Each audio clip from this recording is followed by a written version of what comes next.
Hello, my name is Marcy Lee-Moore, and I work with the UNC General Alumni Association.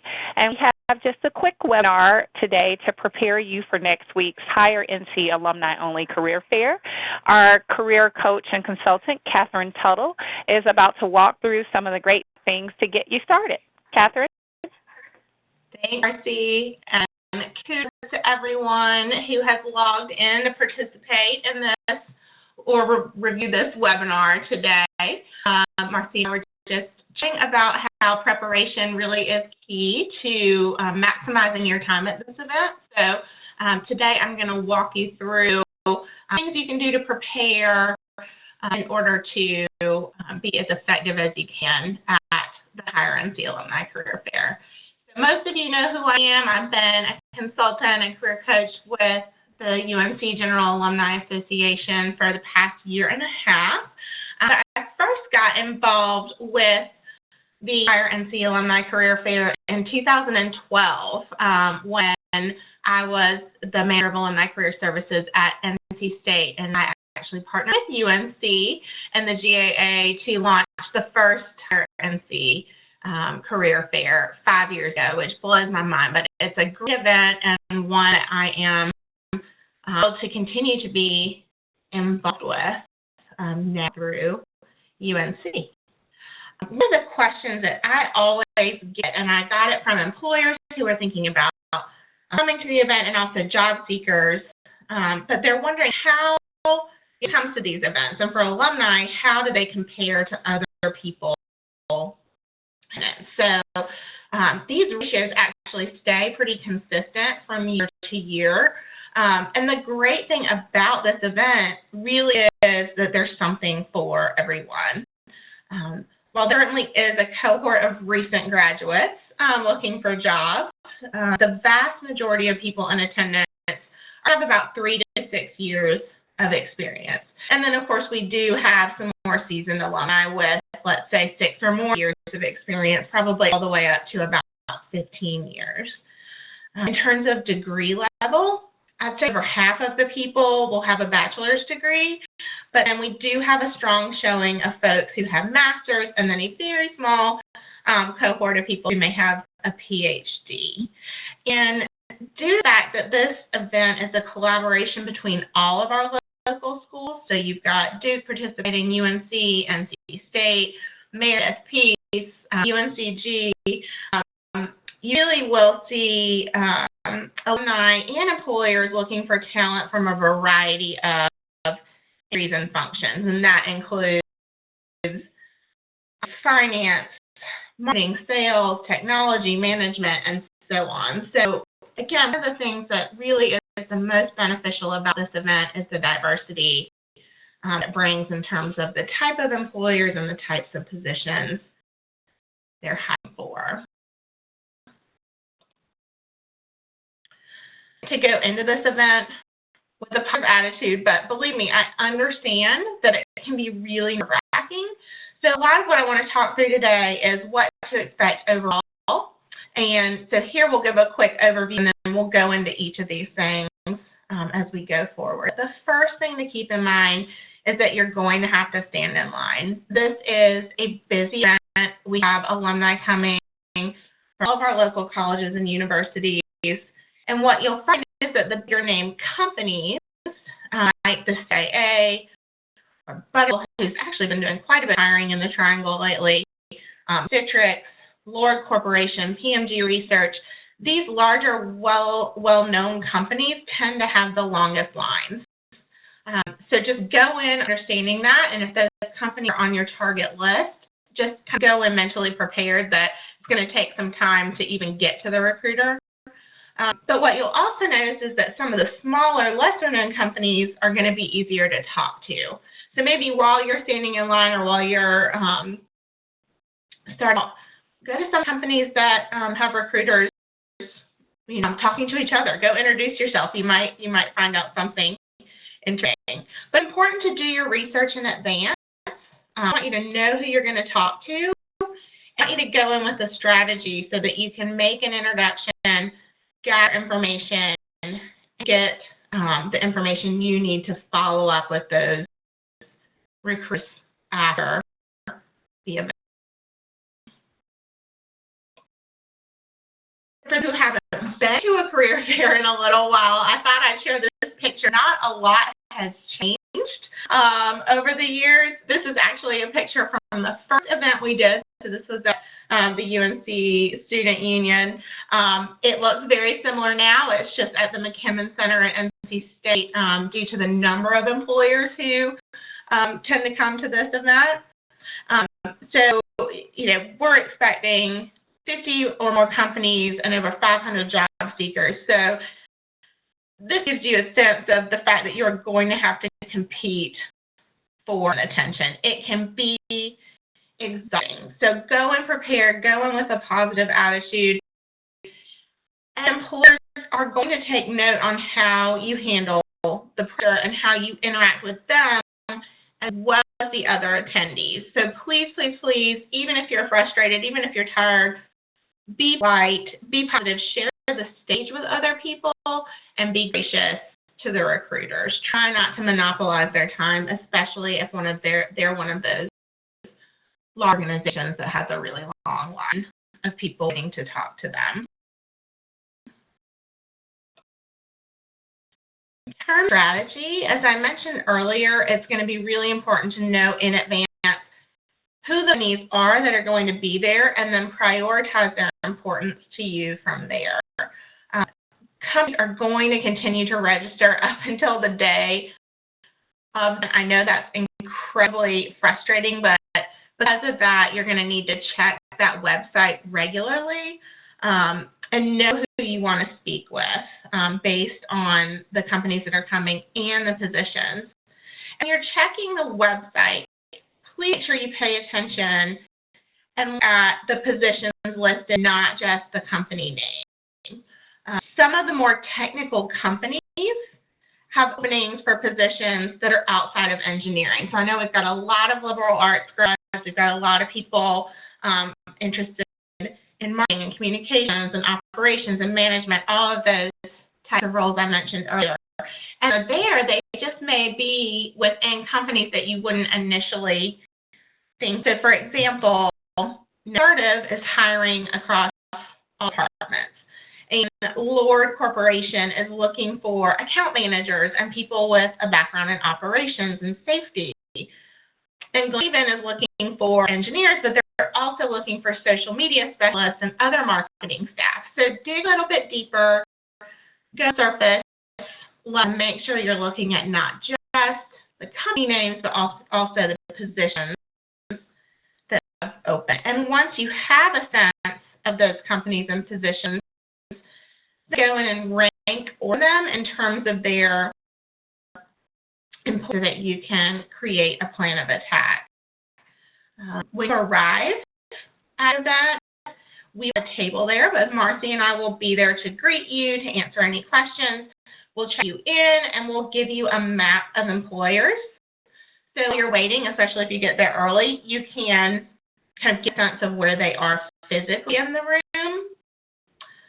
I mentioned getting there early. If you can, I think that's the best strategy to take. The recruiters are fresh at that point. They're excited to be here, and you're going to get more of the time and attention. If you wait, till 12:30, 1 o'clock, people are going to start taking lunches. They're going to rotate in and out, and you may not have as much time and attention to meet with everyone you want to meet with. I understand it is not possible for everyone to get there right when it starts. If you can, that is an advantage. And one advice I always give to people who are attending is to not approach your top choice company first, so that number one company. And I know that sounds intuitive because you're excited and you really go in and feel like you need to talk to them and get right to them. But take time. You only get one chance to make a first impression. So forming up with a company that you're interested in, but you won't be terribly upset with yourself if you maybe fumble with introduction or forget something in your elevator pitch. Practice your elevator speech on a company that maybe isn't your number one, so that when you go to that number one, you're feeling more confident and engaged. Is to go in with a plan of attack. I think it's really good open to other opportunities. Like I said, there are going to be people there that register at the last minute. It might be a company that you don't know a lot about, but if there's a long line at one company, go explore the booths around them while you're waiting, and maybe talk to some other attendees if they have enjoyed talking with particular companies or had success with particular companies. That can be a really good source of information. And again, recruiters tend to like people who can engage with not only themselves but other attendees. It says something about your personality.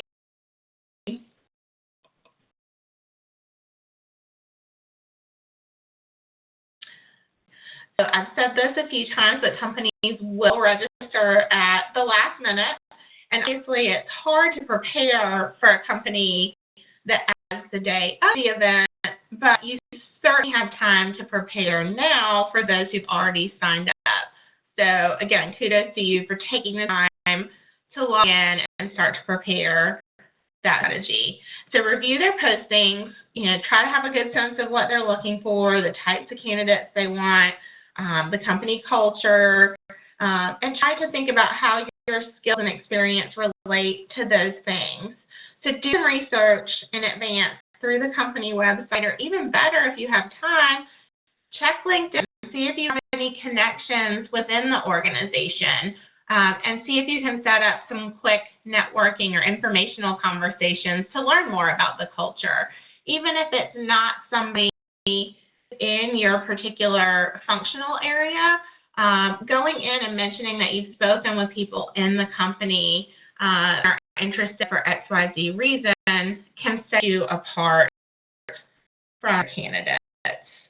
And Marcy and I were talking about earlier as well is that just because a company doesn't have a specific position of interest that's posted doesn't mean that you can't still talk to them. You just need to be respectful and acknowledge that they're not necessarily there looking for people in your functional area.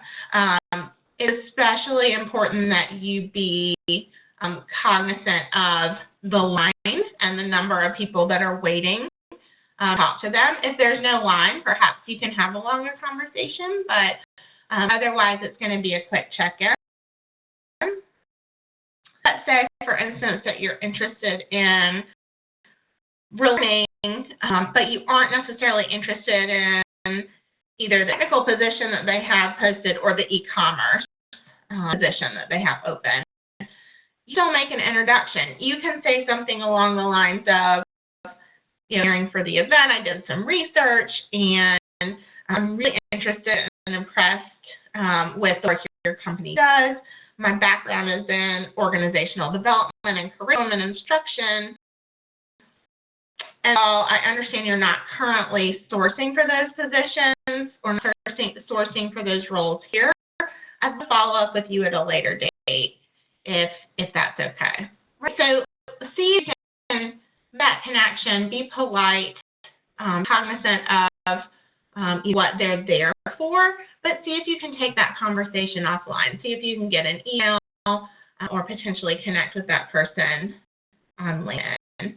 Finally, these recruiters are going to be doing a lot of listening and having people talk at them a lot all day. So asking questions that get them talking about their experience within the company can be a great way to connect and build a stronger connection. What do you recruiter? Along the lines of, what do you most about working at XYZ company, or on your company, I noticed that there seems to be an effort to develop people with an organization. Can you tell me more about some of the programs you're involved with or that you've taken advantage of? And ask about next steps and then process and how to follow up. Cases, due to the sheer numbers of people that attend this event, recruiters won't carry business cards with them. So when you go to a career fair, people always say, ask for a business card. 9 times out of 10 at this event, they're not going to have them or they won't give them to you. So it's up to you to ask their name for their email if they're willing to give it to you.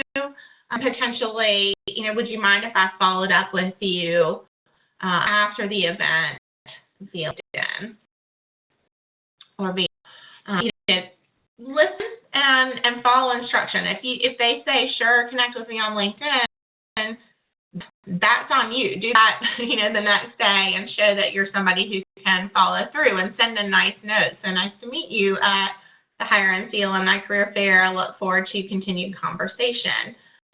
So we'll talk a little bit about what to bring with you, but always, for people to bring a portfolio or paper or something where after you speak to a recruiter, go to the corner, take a few notes, write that name down so that you can find them on LinkedIn, or if they say, sure, email me at so@gmail, you've got something to write and making that an awkward interaction.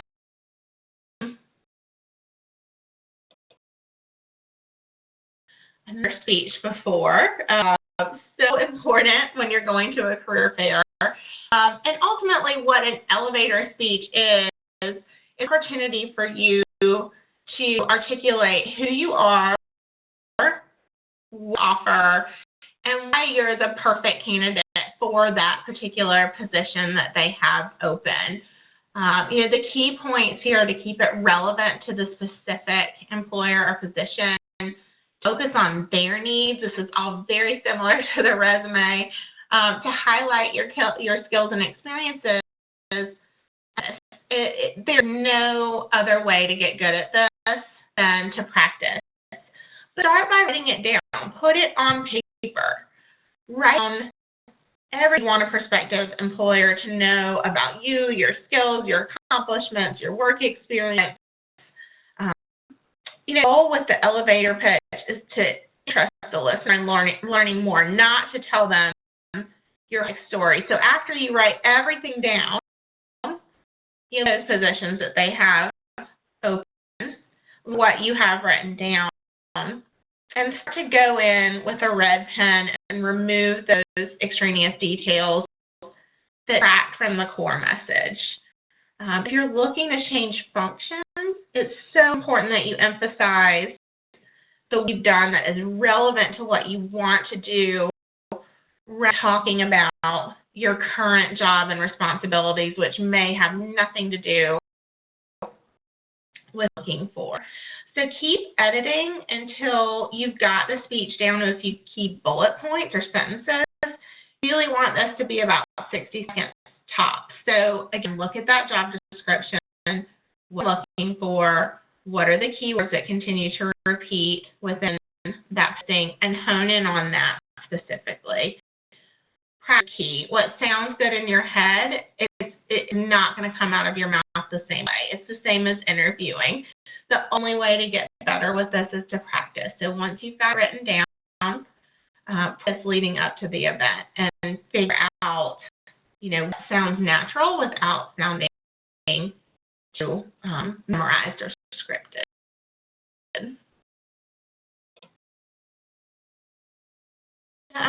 Resumes, and I would say enough for your target companies and a few extras, at least 2 for each company. Typically, there are at least 2 recruiters there that you may have the opportunity to talk to.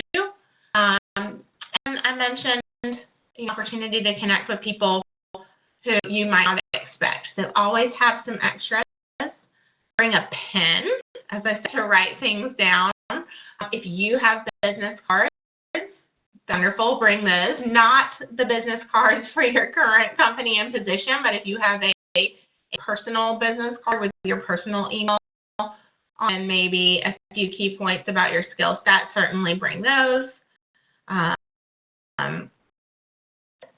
we're bringing paper and a pen so that after you talk to people, you can take a step back, write down their name and email if they don't have a business card, and send them a thank you note later. either via LinkedIn or via email. Thanks so much for your time. I enjoyed talking with you. Look forward to continuing the conversation. If you talk to two different people, please send two separate thank you notes. And maybe when you're jotting down their name and email, if you connected over something, whether that's your UNC alumni or whether that's you both previously worked in another company or just the fact that you both went to the beach recently, write that down so you can include that in your note and maybe jog their memory because they're going to meet with a lot of people. 5% of the time after a recruiter meets you at one of these events, if they're interested, if there's something that they learn in your background, they are going to go to LinkedIn and look you up and make sure that what's there aligns with the messaging that you're putting out there next week.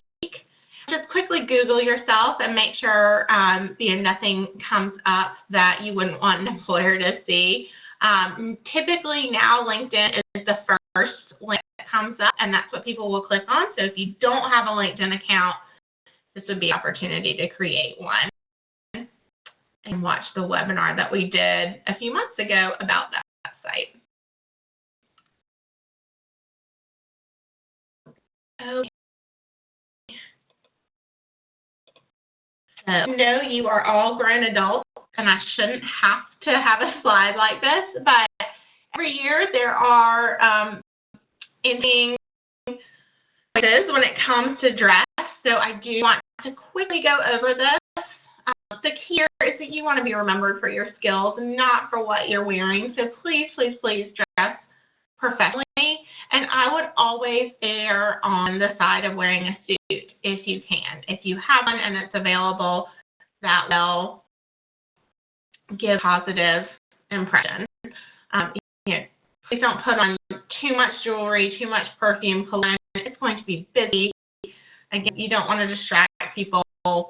If you can, hide your piercings and tattoos, anything that might, again, distract from your professional image. Discuss, bring that Padfolio to hold your resumes and some paper to take notes. Jeff, if there's any questions about what is business professional, that would be the suit we see on the left. At a minimum, business casual. So for women, a skirt or pants. I often get that question. I don't have a preference either way. And either a button-down shirt or some sort of blouse or cardigan. Typically, it's pretty cold in there too. Just something to keep in mind. When they have large events like this, they crank the AC. So, and to wear a jacket. If you find that nobody else is wearing a suit, then certainly you can lose the jacket. But you can always make business professional look like business casual. It's harder to make business casual look like business professional. So something to keep in mind. Again, I hope you all understand this, but I'm going to say it anyway.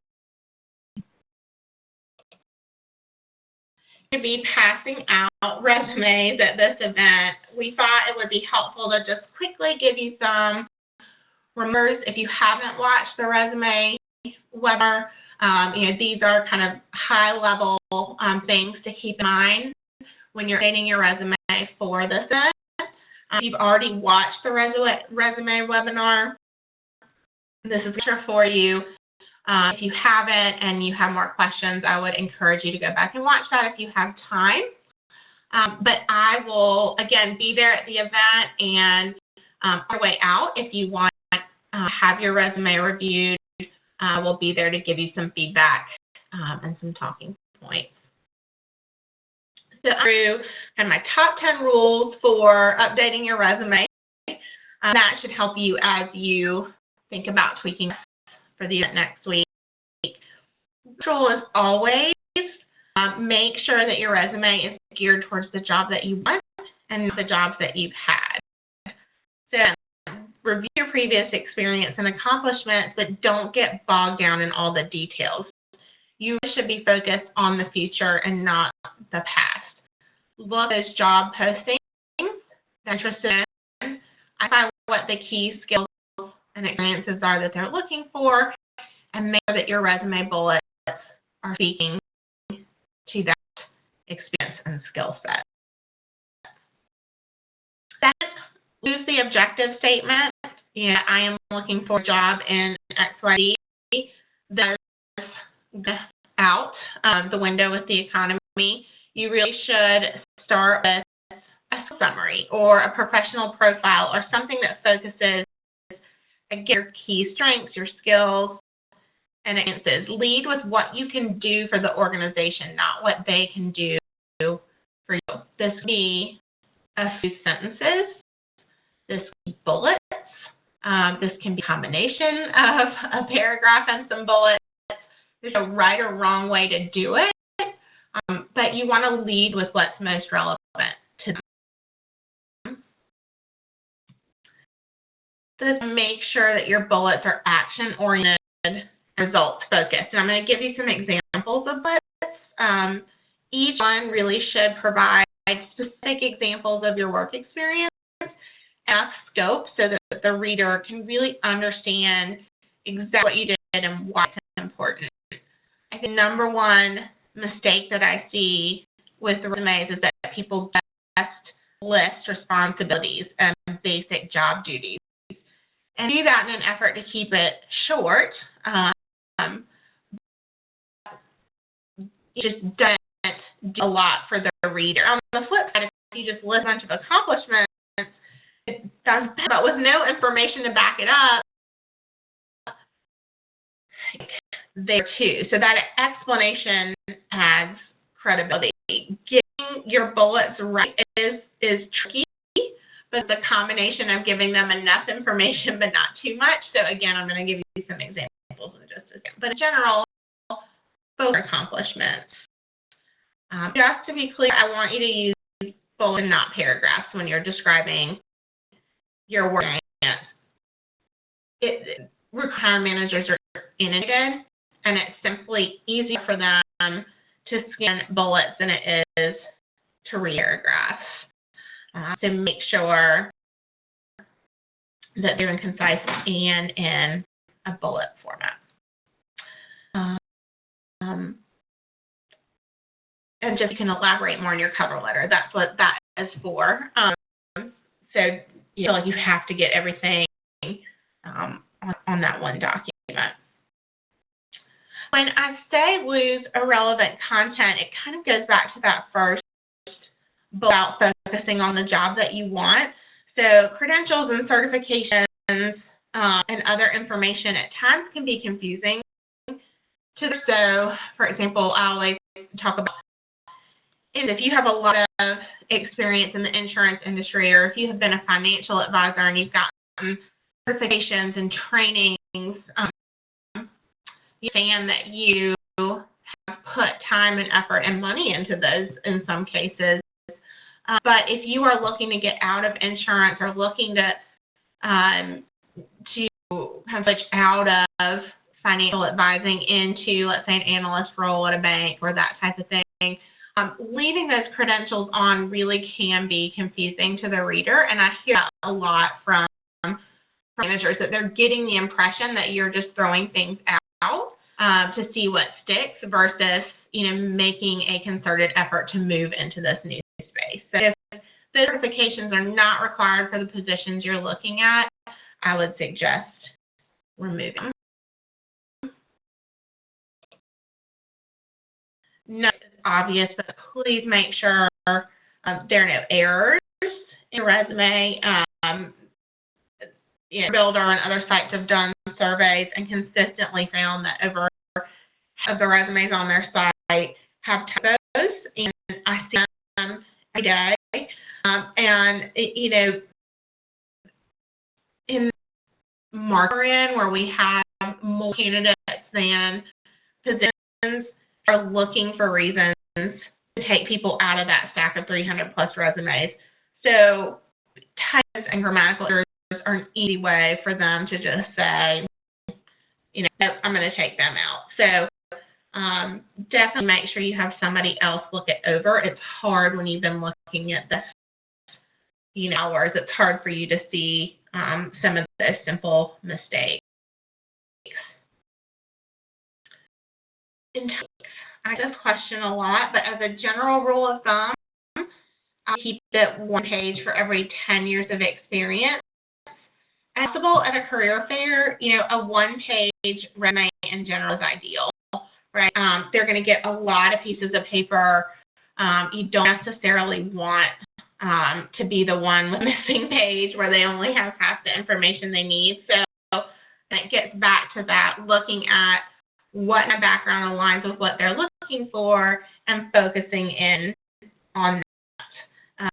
Regrads, you should have a wage resume. If you are that person with 15 plus years of experience, again, a 2-page resume in general is fine, but if you can for this event, I would try to get it down to 1. Standpoint, make sure everything's clean and legible. Unless you're in graphic design or some sort of artistic field, you really don't need to have a fancy format with graphics and color and all that. Definitely no photos, and logos or anything else along those lines. The key to make sure it's simple, clean, consistent formatting, fonts that are easy to read, and 10-point font, and just stick with a more traditional format. For examples, that resume webinar that we did has a ton of them, so you can look at that. Speak everything on your resume. That's somewhere where I often find that people get in trouble. We things sound a little bit more they're important than they really were, or exaggerate our role. Or in another case, maybe we go back too far, and so we're pulling from experience that was 6 years ago, and yes, it's relevant, but it's been so long you're not able to speak about it. So just make sure that you're going through, give yourself a gut check, elaborate on all of these things and speak to them. If not, we won't take it out, because if you were to be asked about it, it could give us a distrust if you have to backpedal or you can't remember something. If you have questions, ask for help. Ask a friend. If you don't have time to make a coaching appointment, ask a friend. If you have a friend in communications, if you just have a family member who's a really good writer, ask somebody to look it over in advance of the event, and just, again, make sure you don't have any typos. Make sure they feel like it's easy to read.